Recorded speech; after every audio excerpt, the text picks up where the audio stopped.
Pequeñas historias misioneras, dirigido por Justo Amado y presentado por Javier López.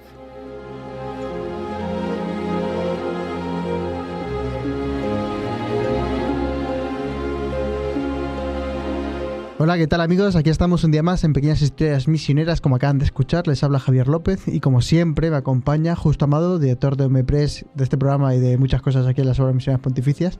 ¿Qué tal, Justo? ¿Cómo estás? Muy bien, muy bien. OMPress, que es la agencia de noticias de las Obras Misioneras Pontificias, donde Justo realiza 4 noticias diarias a través de tipo newsletter, ¿no, Justo? Que mandas ahí...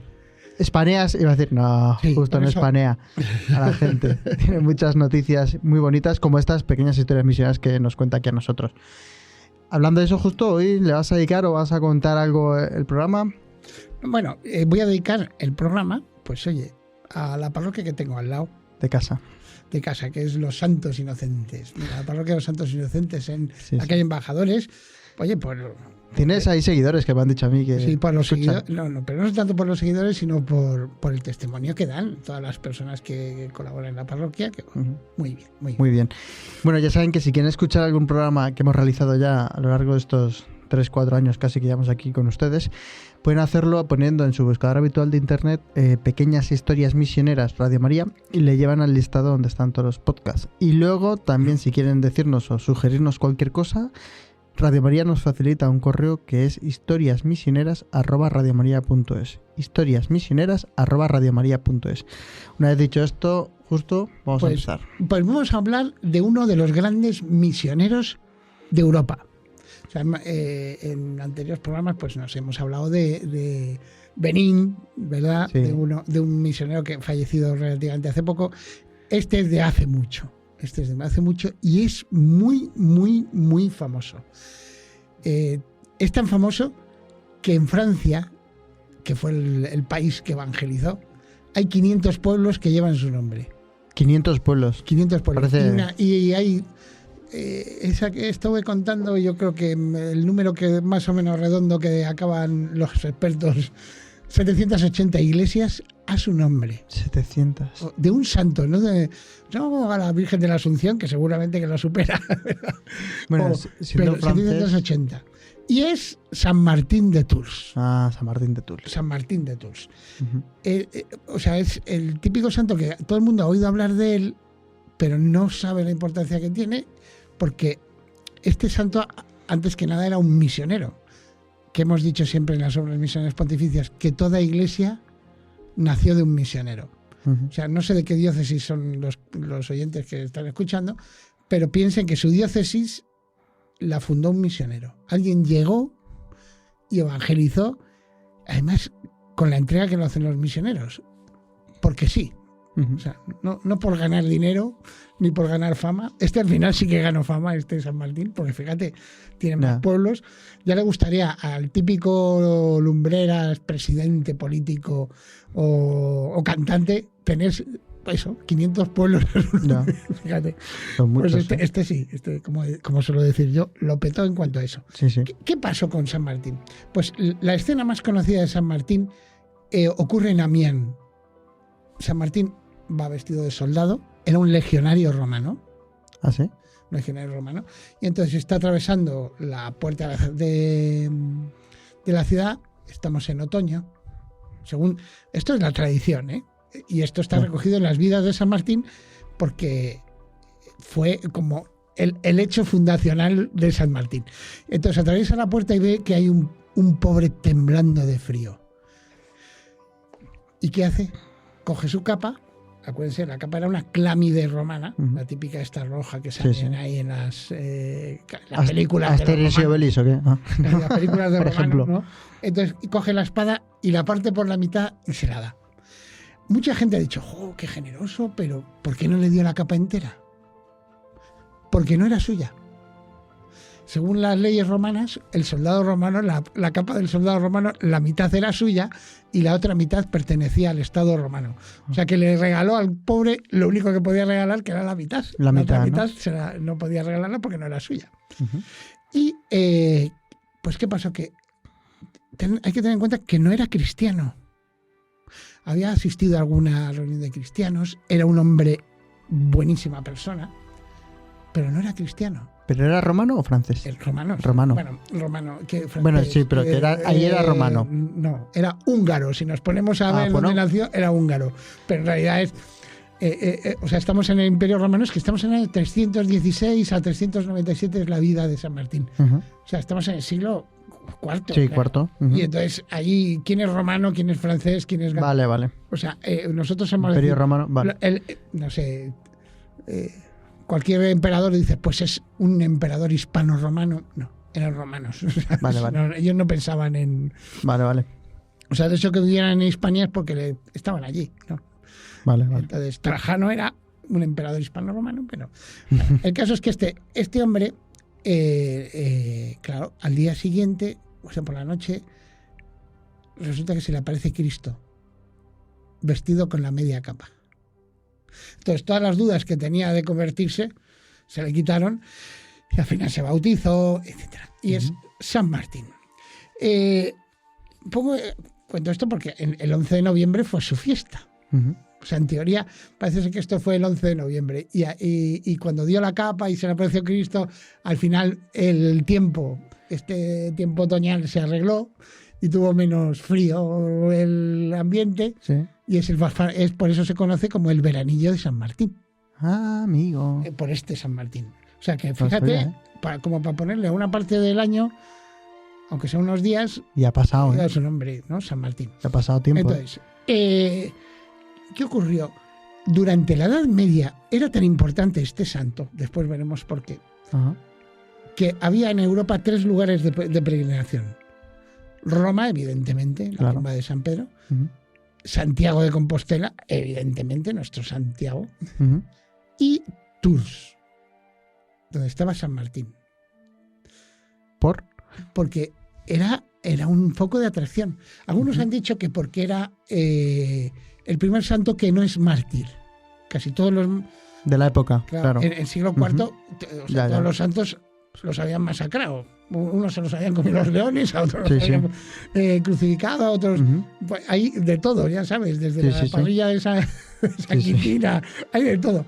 Entonces, y había las actas de los mártires, pero este ya era considerado santo en vida y sabían que no iba a morir mártir, ¿no? O sea que fue...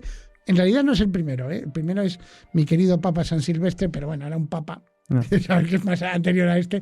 No. Era papa, ya le consideraban santo casi en vida, ¿no? San Silvestre. Pero este era uno de los primeros santos que no era mártir. Y atrajo muchísimo. Y de hecho, ahí todavía hoy se ha organizado desde 2011, se ha revivido esto del lo que se llamaría la Vía Santi Martini. O sea, el camino de Santiago, pero de San Martín, ¿sabes? Anda. O sea, se ha revivido de acuerdo a las rutas que había en aquella época. Porque se había perdido un poco la tradición. Sí, la tradición se perdió con la Revolución Francesa. Vale. Uno si va a Tours y busca la gigantesca basílica de San Martín, no la encuentra. No.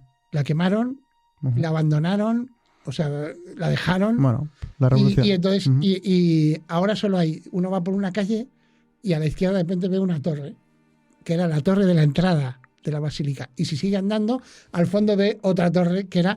La salida. La salida. O sea, que veía uno que era una iglesia grande, impresionante. Esto a mí me dice mucho porque también te dice que los santos, y es el culto que damos a los santos, es porque indican a Dios. Es como lo de los iconos bizantinos. Hay muchísimos iconos bizantinos de Santa María que está con la mano haciendo así hacia el niño, que se llaman María la que muestra el camino, que el camino es Jesús. Pues los santos los santos nos enseñan a Jesús y oye, y no son Dios. Entonces, el hecho de que la basílica esté, a mí cuando estuve allí en Tours dije, qué cosa, dice, con lo que debió ser esta ya no es nada. Pues no pasa nada. No pasa nada. No pasa nada. Ya habrá otros que nos indiquen el camino, que nos indiquen a Jesús, ¿no? Claro. Entonces, bueno, el caso es que hay, que lo sepa la gente, que hay 4 caminos de San Martín que se han revivido, que uno empieza en donde nació, en Hungría. En Hungría. En Szombathely, es un sitio muy, muy lejano. Sí, tiene que estar. Otro, Treveris, que ahí está, que es donde está la Puerta Negra, que si han oído hablar de Treveris, donde hay todavía la puerta por algo romana en concreto.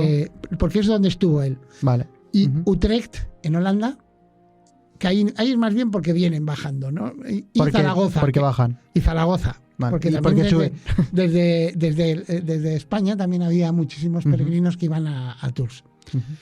Entonces, bueno, pero vamos a hablar antes de hablar de la vida de San Martín, y pueden encontrar también los signos, como la vieira de Santiago, la concha de Santiago, para indicar el camino, puede ser que encuentren en algunos sitios. ¿Y qué signo es? Es una capa roja, es decir, un fondo rojo con una cruz amarilla. No es media, es una capa es un entera. cuadradito rojo que representa la capa con una cruz amarilla. Capa, ¿por qué? Porque la mitad que conservó, que era del Estado romano, se veneró en Tours. Ah, sí. Sí. Y de capa viene capilla. La palabra capilla que nosotros usamos viene de esto. ¿Ah, sí? El primer oratorio que se dedicó a San Martín, a la capilla, a la capita, ¿sabes? Ajá. Porque también se había quedado a la mitad. Era media capa, no era capita. Entonces, curioso que utilicemos la palabra capilla en tantos sitios y es una referencia a San Martín. Fíjate. Mira, no lo sabía. Eso es una cosa. Bueno, entonces, como iba diciendo, ¿quién era este hombre? Pues este hombre nació en lo que era entonces la Panonia. Panonia. O sea, por eso hablar de que si era francés, inglés. Ya, sí, todo el imperio. Panonia era lo que equivale más o menos a la actual Hungría. Sí. Ahí había un campamento, o sea, estaban poniéndose los campamentos estos en el Limes, en la frontera. Algunos dicen, para defender al Imperio Romano. La verdad es que depende de lo que tocara. Porque difícil, a veces ellos entraban dentro del Barbaricum, o sea, la zona donde estaban los bárbaros. Si necesitaban gente para poblar una zona, pues entraban, hacían esclavos a un montón de gente y se los traían acá y decían, bueno, ya tenemos colonos para enviarlos, no sé, al norte de África. Y bueno, sí, porque normalmente siempre vemos a los bárbaros invadiendo el Imperio Romano y la otra parte nunca los romanos invadiendo el pueblo de los bárbaros, no. Y dado que los fuertes solían ser los romanos, seguramente que hasta el siglo IV había más invasiones romanas que de bárbaros, ¿no? Bueno. Entonces, él era hijo de un soldado romano y según la ley romana de aquella época, el hijo tenía que seguir la profesión del padre. Entonces, a los 15 años, ahí lo tenías desfilando como soldado romano. Entonces, y estuvo ahí. De hecho, lo de Amiens es porque parece que se desplazó su destacamento y por eso encontró al pobre. Y al final, cuando dejó, por fin, el servicio militar, el no sé cuántos años le dedicaría, o si le dejaron por fin, le dieron libertad, se unió a otro santo muy famoso de Francia, que es San Hilario de Poitiers. Entonces, y fundó lo que sería el primer monasterio de toda Francia. El primero. O sea, se hizo monje. ¿Se hizo monje? De soldado a monje. Entonces, bueno, lo tenía todo, ¿no? Mitad monje, mitad soldado. El monasterio de Liguillet, que en lo que se llama el Poitou francés, ¿no? Y entonces ahí estuve evangelizando porque lo que hacía era en plan San Pablo. O sea, me estaba recordando mucho, San Pablo. Sí, estaba en el monasterio y salía andando a predicar, pues, a un pueblo, a otro. Y entonces así fue como empezó a tener fama de santo. También dicen que hacía milagros, aunque el milagro verdadero es el de la capa. El de la capa es el gran milagro, ¿no? Porque es la fascinación que nos produce la caridad así, sin buscar nada. Y entonces, y así se dedicó. Dicen las malas lenguas que los habitantes de Tours se quedaron sin obispo, o sea, los cristianos de Tours, y prácticamente los raptaron. O sea, fueron al monasterio y dijeron, le cogieron y dijeron, aquí. O sea, que nos recuerda un poco a San Ambrosio, ¿no? Cuando llegó ahí a Milán a poner orden, que era un funcionario romano, y le hicieron obispo, ¿no? Sí. Eso por hablar. Pues a este hombre le hicieron, dicen que hasta lo raptaron. Pero él lo hicieron obispo de Tours, tuvo una vida santa, caritativa, etcétera. De hecho, hemos hablado de la media capa de Amiens. Sí. Hay una capa entera en Tours. O sea, porque parece ser que estaba a punto de celebrar misa el señor obispo, estaba en la sacristía Sí. Me pareció un pobre, que tengo mucho frío y nadie me da nada y nadie me da nada. Le dijo al arcediano, al que estaba ahí, le dijo, ayúdame, que me voy a celebrar misa. Se ve que el hombre se fue a buscar lo que fuera y tardaba y el pobre seguía ahí. Oye, porque a veces, o sea, lo de la caridad perfecta, cuando me digo perfecta de viene alguien y me lo pide todo con educación y yo le doy la cosa y todos nos quedamos contentos. No es así, somos humanos, ¿no? Puede venir el hombre alterado. Alterado, ¿no? Pues el hombre lo que hizo fue darle su capa entera. En esta ocasión, como la capa sí que era suya, sí, se la podía dar, la puede dar entera. Se la dio y fue, vamos, y se me puso a celebrar misa sin capa ya. ¿Sabes? Como más pobre que el pobre, ¿no? Yeah. O sea que para que veas que sí que tenía intención de dar una capa entera. Entonces, y también se dedicó a evangelizar. O sea, estaba en Tours, pero hacía como expediciones misioneras. Se pasaba igual un mes dando vueltas. Porque, claro, estamos en el siglo IV. Pero era el obispo entonces, en esa época ya. Pero estamos en el siglo IV, entonces es primera evangelización. Es como, no sé, cuando llegaron tantos misioneros que hemos hablado en este programa, que llegaron a África, no sé, a la actual Burkina Faso, al interior del Congo. O sea, era primera evangelización total. Y al final, pues, precisamente en una de estas expediciones misioneras, en el río Loira, a orillas, en un pueblo que se llama Cant, ahí murió. Pero dicen que en una de las vidas de San Martín cuenta la oración que dio. Que se ve, la oración es la típica de un soldado. A mí me hace gracia lo de la oración, porque dice, se dirige a Dios y le dice, ¿cómo es? Es una dura batalla la que hemos librado, Señor. O sea, se ve batallas, tú. Dice, hasta hoy he tenido suficientes batallas, pero si me ordenas que permanezca de guardia ante tu campamento, o sea, que siga de guardia, no me negaré. Mientras me des la orden, serviré bajo tus estandartes. O sea, bonito. Es el típico soldado que todavía hay, que le habían enseñado desde pequeñito. Lo tenía ahí, ¿eh? Sí, además no recuerda eso de lo de Job 7.1, eso de militia es vita homini super terram, lo de la vida del hombre es una milicia sobre la tierra. Pero en el sentido cristiano, de ser lo que nos ha hecho la confirmación, caballeros de Cristo. Claro.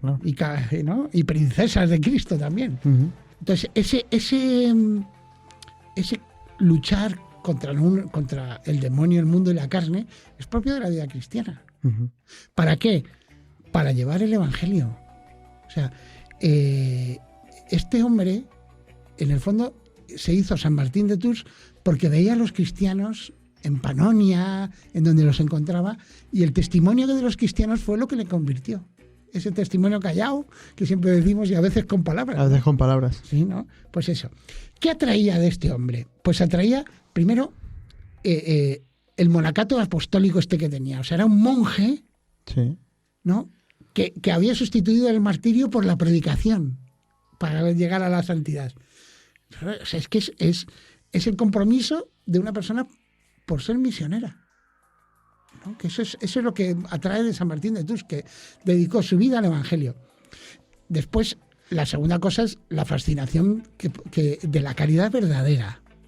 O sea, de la persona que se desprende de todo por amor a Dios. Fíjate, hemos celebrado hace unos días lo de el Día de los Pobres. La jornada del pobre. Sí, pues es eso. Entonces, hay un texto también que me gusta mucho que he encontrado, dice: solo Cristo estaba en sus labios, solo bondad, paz y misericordia en su corazón. Fíjate, Cristo estaba en sus labios. ¿Pero qué otra cosa estaba en sus labios? ¿Quién pues sufría sin que él también sufriera? O sea, ¿quién padecía sin que él se lamentara? O sea, Cristo estaba en sus labios, siempre estaba hablando de Cristo, sí, pero a la vez, cuando alguien sufría, él sufría con él. Y cuando alguien padecía, él se lamentaba con él. O sea, estas dos cosas, el amor a Dios y el amor ¿en qué se resume todo? Gracias, Señor, por el resumen. El resumen de los mandamientos. Te lo agradecemos porque a veces hasta se nos olvida, ¿no? Es tan tonto y tan sencillo que se nos olvida. Entonces, Entonces, este acto de caridad sin límites es lo que le hace a San Martín de Tours tan conocido, tan cercano. Lo cuentas así como si fuera sencillo, pero luego al final no es tan sencillo, ¿no? La teoría la sabemos siempre y luego la práctica. No, pero que esto sobre todo, vamos a ver, el tema de San Martín de Tours, que hacía que todo el mundo fuera a verle. O sea, porque las peregrinaciones empezaron casi ya en vida. Ya estando el vivo. Sí, o sea, ya iban a verle, porque tenía la fama de santidad. Que fíjense, cuando nosotros en la iglesia declara un beato y después un santo, la fama santitatis es muy importante. ¿Por qué? Porque, o sea, se nota que algo mueve a la gente, ¿no? A sentir atracción. Hay santos como, no sé, el Padre Pío. Padre Pío estaba pensando yo. Sí, el Padre Pío que tenía una fama santidad que atraía. Y después hay otros como más calladitos, como nuestra queridísima Santa Teresa del Niño Jesús, que claro, que estaba encerrado en un convento, pero ya sus hermanas, cuando empezaron a hacer el famoso diario del alma, a recopilarlo y a hacer las copias para pasarlas a otros conventos, ellas también sabían que tenía fama de santidad. ¿Por qué? ¿Qué es lo que hace la fama de santidad? Pues si lo sabemos todos. En el fondo es la caridad. Ya. Pero por eso te decía que la teoría la sabemos todos. Sí, pero... Nos falta ponerlo en práctica muchas veces. Y yo después, otra cosa muy importante de San Martín de Tours es lo de contemplativo y activo. O sea, es uno de los primeros santos donde eso es absolutamente manifiesto y que llamaba mucho la atención. Él se retiraba siempre a rezar. O sea, no dejaba de ser un monje, incluso a pesar de haber sido obispo, obispo. Entonces, esa cosa que a nosotros nos parece, bueno, nosotros llevamos cientos de años, nunca mejor dicho, de espiritualidad cristiana.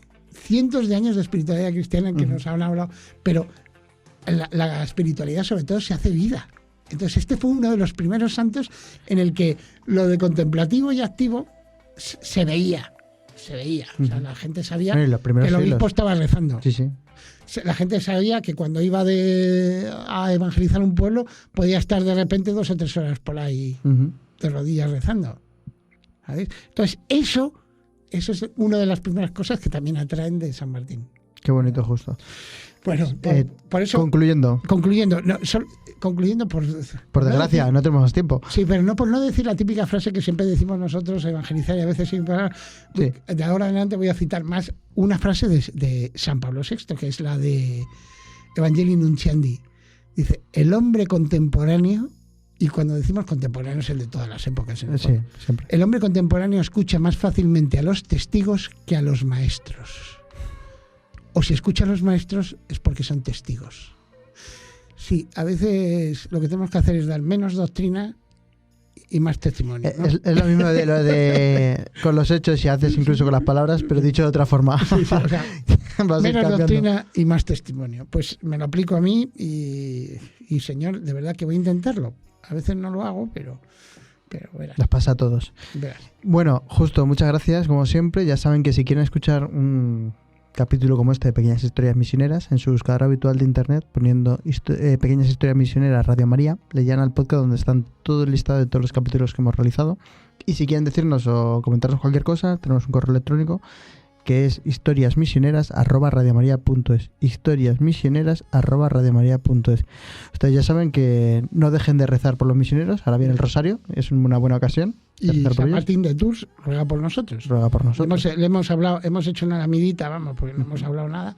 Saben que si quieren seguir conociendo cosas de la misión, tenemos también el Misión Posible los viernes aquí en Radio María, y los domingos el Iglesia en Misión del Padre José María Calderón y la Delegación de Misiones de Madrid con Manuel Corvo y Cecilia.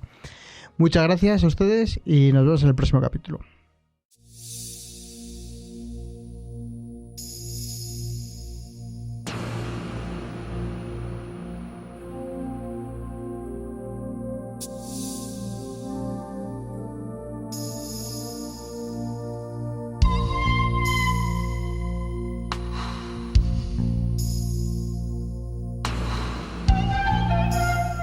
Pequeñas historias misioneras, dirigido por Justo Amado y presentado por Javier López.